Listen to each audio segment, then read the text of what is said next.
rádio de galena, também conhecido como Crystal Radio, é conhecido como um dos receptores de sinais AM mais simples. Ele foi criado no início do século XX e acompanhou 2 guerras mundiais, a ascensão e queda de muitos líderes, o lançamento de novas tecnologias e mais eventos importantes. Nesse vídeo iremos falar um pouco sobre o seu funcionamento, construção e 2 experimentos. Também iremos dar uma olhada em um pouco de sua história, de seu início até os dias atuais. Então, para iniciar, quando que a história deles começou? Há bastante tempo, no século XIX no Reino Unido, um físico e matemático conhecido como James Clerk Maxwell desenvolveu e publicou uma série de pesquisas, uma das quais sugeriu a existência de ondas eletromagnéticas. Alguns anos depois, Heinrich Rudolf Hertz, um físico alemão, foi a primeira pessoa a construir um dispositivo parecido com os rádios de hoje em dia. Esse dispositivo era capaz de fazer com que partículas eletricamente carregadas, que posteriormente ficaram conhecidas como ondas hertzianas, se deslocassem entre 2 pontos, deste modo provando a teoria de Maxwell. Porém, por mais que essa descoberta fosse incrível para a época, esse dispositivo não podia fazer muitas coisas. Ele só era capaz de transmitir sinais extremamente simples. O objetivo de todos, então, virou construir um dispositivo que conseguisse transmitir vozes humanas. Durante esse período, múltiplos cientistas, físicos e matemáticos pesquisaram e fizeram experimentos sobre o tema. Em 1896, Guglielmo Marconi foi o primeiro capaz de transmitir informações sem a necessidade de cabos entre telégrafos.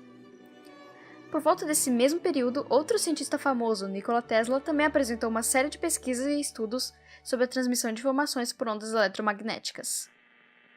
Foi no ano de 1900 que Tesla conseguiu as primeiras patentes do rádio. Porém, 3 anos depois, a autoria pela criação dos rádios foi passada a Guglielmo Marconi pelo Departamento de Patentes dos Estados Unidos. Alguns anos depois, em dezembro de 1906, foi a primeira vez em que vozes e músicas foram transmitidas por rádio nos Estados Unidos, em Brant Rock, Massachusetts. Coincidentemente, esse foi o mesmo ano em que a história dos rádios de galena se iniciou, mas na realidade isso não foi uma coincidência. A transmissão foi feita por um canadense chamado Reginald Fessenden e consistiu de cerca de 1 hora de fala e música direcionadas a pesquisadores e a qualquer pessoa que estivesse interessada na construção de rádios amadores. Posteriormente, mais transmissões ocorreram, porém nenhuma delas levou à criação de nenhuma estação de rádio. Na década anterior à Primeira Guerra Mundial, o hobby de ouvir a rádio cresceu e se tornou popular, porém não muito, já que os únicos modelos de rádio existentes eram os amadores, conhecidos como Crystal Sets, Crystal Radios ou rádio de galena. Estes modelos eram conhecidos por serem fáceis de montar, porém bem difíceis de sintonizar com alguma rádio. Essas primeiras transmissões persistiram até o início de 1917, quando o governo americano colocou uma série de restrições que forçaram a maior parte das transmissões a pararem até o fim da guerra. Depois da guerra, os rádios entraram em sua era de ouro. Entre 1918 e o fim da década de 20, múltiplas estações de rádio profissionais surgiram e indústrias começaram a produzir vários modelos diferentes de rádio. Claro, esse boom não parou só nos Estados Unidos, pois o rádio se tornou popular em vários outros países, incluindo o Brasil. Durante essa época, as rádios foram de extrema importância para a divulgação de música, novos artistas, esportes, notícias e até novelas. No Brasil, os rádios foram oficialmente introduzidos em 1922, apesar de eles já estarem no país há pelo menos 4 anos. Sua primeira aparição foi durante as comemorações do centenário da independência do país, com uma transmissão do então presidente Epitácio Pessoa na inauguração da radiotelefonia brasileira. No Brasil, o momento com maior crescimento das rádios na primeira metade do século XX foi durante a Era Vargas, de 1930 a 1945. Assim como muitos outros líderes daquela época na América do Sul, Vargas criou uma poderosa máquina de propaganda a favor de seu governo, sendo o rádio uma de suas ferramentas mais utilizadas. Porém, antes que Vargas pudesse usar essa ferramenta, ele teve que investir nela, já que as rádios no Brasil ainda não eram muito fortes e estabelecidas. As estações eram inicialmente cedidas a pessoas, grupos e sociedades, e posteriormente a empresários. Mas, mesmo assim, o presidente teve um grande controle desse meio. Uma série de medidas foram criadas em seu governo, como por exemplo a transmissão de determinado conteúdo, a distribuição de verbas públicas em forma de propagandas para as estações que apoiassem o governo e a implicância com empresas que fizessem propagandas em rádios ligadas à oposição. Também foi durante o governo de Vargas que um novo programa obrigatório surgiu. O nome dele, Hora do Brasil, agora conhecido como A Voz do Brasil. Ele começou em 1938 e tinha transmissão diária obrigatória por todas as estações de rádio. Cada programa durava cerca de 1 hora, e durante cada episódio ele divulgaria os eventos da vida nacional. Em 1939, o programa começou a ser dirigido pelo DIP e passou a cumprir 3 finalidades: informativa, cultural e cívica. Quando a Segunda Guerra Mundial começou, as rádios ganharam ainda mais visibilidade como principal fonte de informações sobre os combates e situação geral do conflito. O rádio também foi o veículo pelo qual o exército alemão mandava as mensagens codificadas pela Enigma. Porém, como todas as eras de ouro, a das rádios eventualmente chegou ao fim. O motivo? A ascensão das televisões. É claro que as televisões não brotaram do nada e tomaram a posição que as rádios ocupavam previamente. Na verdade, as pesquisas a respeito das televisões foram iniciadas em 1925. Porém, com a Grande Depressão e a Segunda Guerra Mundial, seu desenvolvimento foi atrasado. No fim da década de 1940, porém, elas finalmente foram lançadas. No meio dos anos 50, pelo menos nos Estados Unidos, as televisões já eram bem populares e muitos acreditavam que aquele seria o fim para as rádios. Porém, não foi isso que aconteceu. Segundo a Associação Brasileira de Emissoras de Rádio e Televisão, os rádios ainda estão presentes em cerca de 88,1% dos lares brasileiros, perdendo apenas para as televisões que estão presentes em cerca de 97% desses lares. O Brasil também possui cerca de 9,4 mil estações de rádio funcionando, um número que é maior que o dobro da quantidade existente 10 anos atrás, de acordo com o Ministério das Comunicações. Sobre sua presença no resto do mundo, segundo a Global Monitoring Report, cerca de 75% das casas de países em desenvolvimento têm pelo menos um dispositivo de rádio e existem cerca de 44 mil estações de rádio oficialmente registradas ao redor do mundo. Atualmente, os entusiastas de rádio acreditam que o futuro das rádios está no meio digital. Certo, você já falou bastante de rádios, mas onde que o rádio de Galena se encaixa nessa história? Bom, você certamente se lembra que no início eu falei que o nascimento das transmissões nos Estados Unidos e o nascimento do rádio de Galena foram no mesmo período, certo? Então vamos começar por isso. A história dos rádios de Galena começou em 1906, quando um coronel americano chamado H.H.C. Dunwoody patenteou o detector de cristal. Esse detector era composto por um fragmento de galena conectado a uma antena por um fio fino de cobre conhecido como bigode de gato. Todo o som que era transmitido por algum transmissor amador era captado pela antena, passava pela galena e era ouvido usando fones de cristal. Com a ascensão de mais transmissões, foram adicionados capacitores e bobina ao circuito, para que fosse possível sintonizar a outras rádios. Inicialmente, esses eram os únicos modelos disponíveis para os entusiastas de rádio no início do século XX. Por essa razão, as transmissões eram bem raras e limitadas. Um fato que muitos não devem saber é a proibição de rádio de galena que aconteceu no Brasil de 1918 a 1924. Essa proibição foi a primeira medida que disciplinou o serviço de radiotelegrafia e radiotelefonia no país, que na época eram considerados exclusivos ao governo federal. Se alguém desobedecesse essa lei, essa pessoa teria seu rádio apreendido pelo órgão responsável pela fiscalização. Bom, não é nem necessário dizer que essa proibição não funcionou. Na verdade, durante essa época, os rádios de galena se tornaram ainda mais populares do que eram e chegavam a ser instalados até em carros. Em 1924, a proibição foi removida e a população foi novamente autorizada a ter suas galenas. Mudando um pouco o tom, os rádios de galena também atuaram durante as 2 guerras mundiais, principalmente na Segunda. E não foi somente entre os civis e outras pessoas não diretamente envolvidas nelas, mas sim pelos próprios soldados. Esse modelo específico ficou conhecido como rádio de buraco de raposa, ou então Foxhole Radio. Esse nome se deve ao fato de que ele era comumente usado em trincheiras e esconderijos dos soldados. Certo, mas nessa época já existiam outros rádios melhores e mais modernos. Por que os soldados não usavam eles? Isso é porque os rádios comercializados irradiavam ondas que poderiam ser captadas pelos inimigos e usadas por eles para saber a exata posição do grupo que estava usando os rádios. Como os rádios de buraco de raposa não tinham uma fonte de energia e em vez disso usavam a própria energia das ondas eletromagnéticas para funcionar, eles não emitiam essas ondas, dessa forma sendo mais seguros. O design desse modelo era bem básico e consistia de uma lâmina de barbear que servia a mesma função que a galena, uma antena, fio fino de metal, preferencialmente cobre, e fone de ouvido de cristal. Um dos usos desses rádios foi em Anzio, na Itália.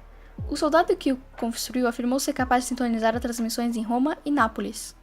Outra situação em que os rádios de buraco de raposa foram utilizados foi em campos de prisioneiros de guerra, assim como no caso do tenente-coronel R.G. Wells em 1942, quando estava aprisionado no Japão. Além dessas ocasiões, também existem usos reportados desses rádios em conflitos mais recentes, como as guerras da Coreia e Vietnã. Atualmente, o uso de rádio galena diminuiu bastante. Normalmente eles são construídos para experimentações e trabalhos de universidades e escolas.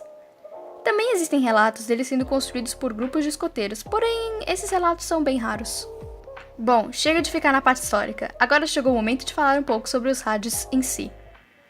Uma coisa importante que é necessário levar em consideração ao tentar encontrar uma receita para construir um rádio galena é que não existe somente um modelo, assim como já foi mencionado nesse vídeo. Nesse vídeo, estarei falando um pouco sobre o modelo que eu construí. Então, primeiramente, vou listar os materiais. Eu não vou ler cada um deles porque é bastante coisa, mas eles estarão na tela caso você esteja interessado. Então, para construir os experimentos, eu segui o seguinte modelo que também estará na tela. Eu não vou passar muito tempo explicando a construção, já que tudo será explicado durante os experimentos. Então, antes de avançar para essa fase, vamos dar uma olhada no funcionamento de um rádio galena. As ondas eletromagnéticas são transmitidas por uma estação de rádio e captadas pela antena, que é conectada ao circuito com a ajuda de um fio com clipe jacaré. O próximo destino desse sinal é a bobina. Segundo essa equação que está na tela, se o valor da indutância é alterado, a frequência também é alterada. Em outras palavras, quando o tamanho da bobina é mudado, a frequência também muda. Para que o tamanho da bobina seja alterado, um seletor é utilizado.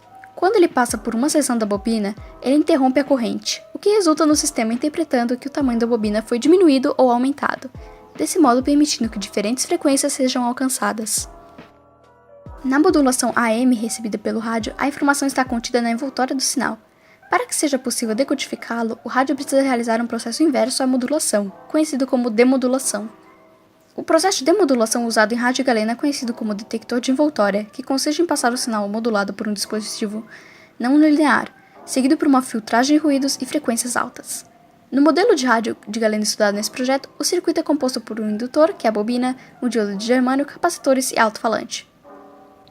O rádio é capaz de receber várias ondas eletromagnéticas, porém, para que a reprodução desses sinais em formato de som seja possível, alguns processos além dos já descritos são necessários, como retificação e filtragem de ruídos. Após a sintonia com alguma estação, é necessário retificar o sinal recebido. Para que isso seja feito, o circuito precisa de um diodo. Na versão original do rádio galena, esse diodo era a galena. Atualmente, uma alternativa melhor são os diodos de germânio. A função dele é permitir que somente a parte positiva da onda seja entregue ao alto-falante. Como essa parte positiva tem ruídos, ela ainda precisa passar pelos capacitores para filtrar a maior parte possível deles. Depois desse processo, os sinais são finalmente enviados ao alto-falante. O processo que ocorre dentro do alto-falante é relativamente simples. Os sinais são enviados a uma bobina interna e, quando começa a rotacionar dentro dela, cria um campo eletromagnético.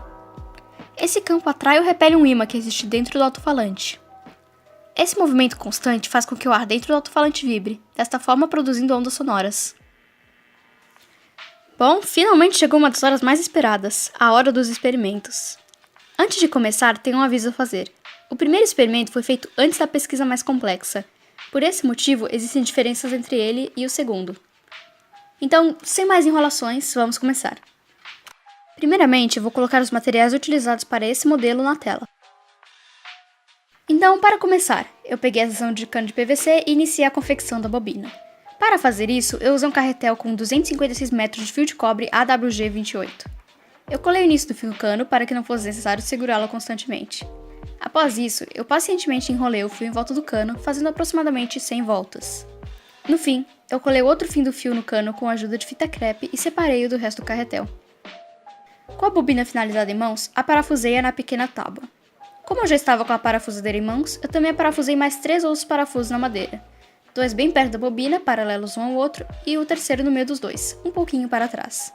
Após isso, preguei 4 pregos na tábua fazendo formato de retângulo.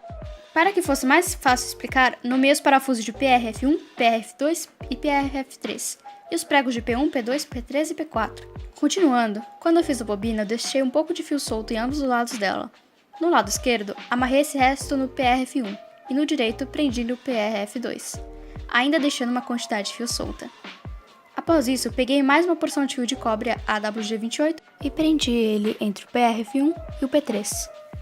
Antes de fazer as conexões no lado direito, lixei uma seção da bobina e prendi o seletor no PRF3. Após isso, eu prendi mais uma seção do fio de cobre AWG28 entre o PRF3 e o P2. Com isso resolvido, eu posicionei um dos capacitores, mais especificamente o de 1NF, entre o P1 e o P2, usando o fio de cobre de 0.2 mm. O outro capacitor foi posicionado entre P3 e P4. Finalmente, posicionei o diodo de germânio entre o P2 e o P4. Para finalizar o circuito, soldei alguns dos fios e conexões usando estanho. Finalmente tinha chegado à última fase da construção. Para esse rádio, 2 antenas são necessárias, a antena propriamente dita e o terra. Para fazer a antena, eu usei 10 metros de fio de cobre e prendi-a em uma posição retilínea. Para o terra, eu prendi mais fio de cobre a uma torneira de metal. Após isso, usando um cabo com clipe jacaré, eu conectei ao terra a seção do fio de cobre entre o PRF1 e o P2. Com outro cabo similar, eu conectei mais 2 cabos com clipe jacaré, um de cada lado do capacitor de 100 PF no alto-falante. Depois de me assegurar de que as conexões tinham sido feitas corretamente, ou pelo menos eu pensava que tinham sido feitas corretamente, eu segurei o alto-falante perto do meu ouvido enquanto eu movia o seletor para tentar sintonizar uma rádio. Após um tempo sem conseguir sintonizar nenhuma estação, eu cheguei a uma frequência em qual eu pude ouvir um bip. Porém, o barulho logo parou e eu não fui mais capaz de escutá-lo. Para o segundo experimento, eu realizei uma pesquisa mais aprofundada e mudei alguns erros críticos que eu tinha feito. Como, por exemplo, tirei o esmalte do fio de cobre que fazia ligações com o restante do circuito, aumentei a antena de 10 metros para 25 metros, a posição dos capacitores foi invertida e a bobina foi propriamente conectada aos 2 lados do circuito. Assim como eu fiz no início do primeiro experimento, aqui está uma lista dos materiais que foi usado nesse modelo. Primeiramente, eu peguei uma seção do cano de PVC e iniciei a confecção da bobina. Para fazer isso, utilizei um carretel de fio de cobre AWG28. Eu colei o início do fio com fita no cano para que eu não precisasse segurá-lo. Após isso, eu pacientemente enrolei o fio de cobre no cano, fazendo cerca de 110 a 120 voltas. Após isso, eu prendi o fim do fio no cano e separei-o do resto do carretel. Diferentemente do experimento 1, já nessa fase usei uma lixa para remover o esmalte dos restos de fio que ficaram para fora da bobina. Além disso, eu também lixei uma seção de 1,5 cm em todo o comprimento da bobina.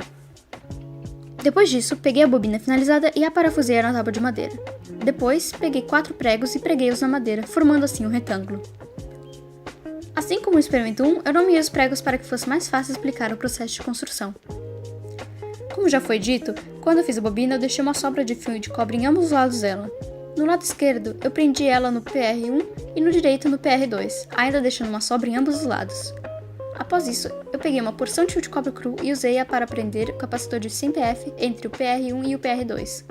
Eu também prendi o diodo de germânio entre o PR2 e o PR4. Para finalizar, eu prendi o capacitor de 1 NF entre o PR3 e o PR4 e conectei o PR1 ao PR3 usando fio de cobre cru.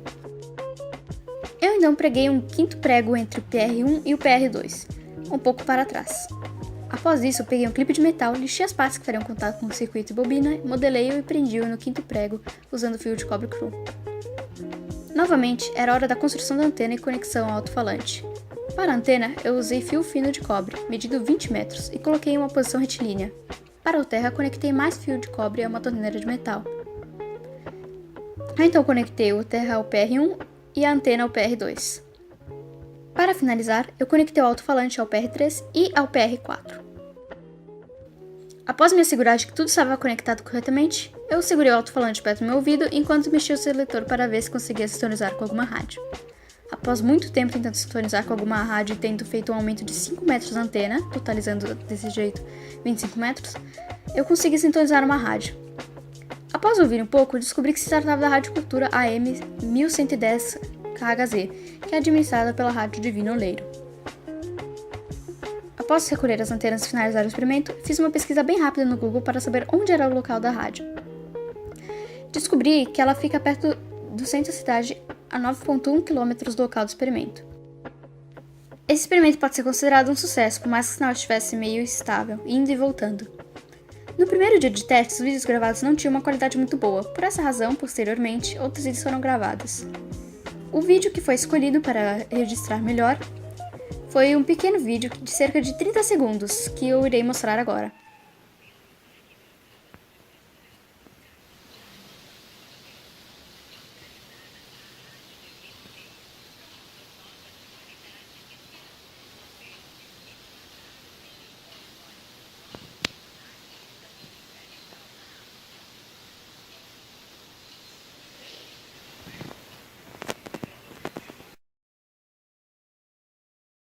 Com quase tudo finalizado, só faltava uma coisa para finalizar esse projeto de fato. E ela era: quais são as considerações finais a respeito dele? Depois de testar o segundo rádio de galena construído com base na pesquisa realizada para esse projeto, foi possível constatar que o projeto foi um sucesso, pois o rádio foi capaz de funcionar mesmo com algumas interferências. Esse resultado contrastado com o resultado do primeiro rádio prova que é sim possível construir um rádio galena funcional nos dias de hoje em casa, desde que a devida pesquisa seja realizada previamente. E essa com certeza foi uma das lições mais importantes aprendidas durante o desenvolvimento desse projeto.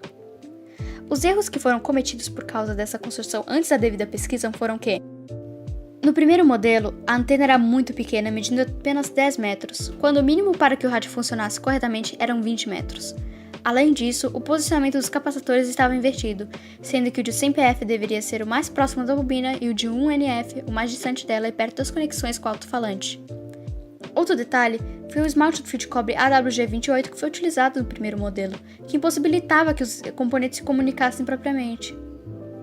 O último detalhe foi que um dos lados da bobina não tinha conexão alguma com o circuito.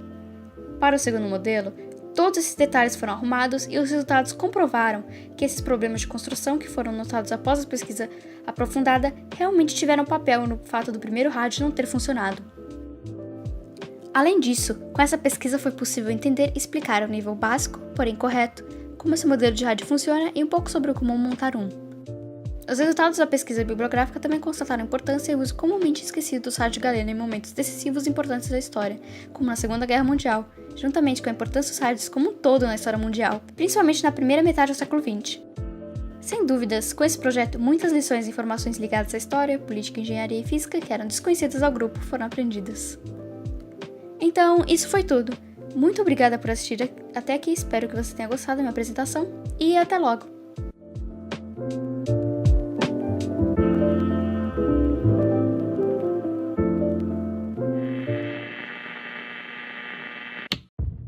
Bom, é isso aí, galera. Se vocês gostaram desse conteúdo, saiba que ele foi feito 100% pelos alunos da escola Unisociesc, num projeto aqui junto com o canal Revisão. Então, se você curtiu esse conteúdo, é especialmente importante que você dê seu like, compartilhe e mande para as pessoas, porque esse conteúdo aqui foi feito por outros espectadores, por pessoas que gostam do conteúdo que estão fazendo e que ainda vão aprender a fazer muito mais coisa incrível. Bom, é isso aí, galera. Um gigantesco abraço. Tchau, tchau.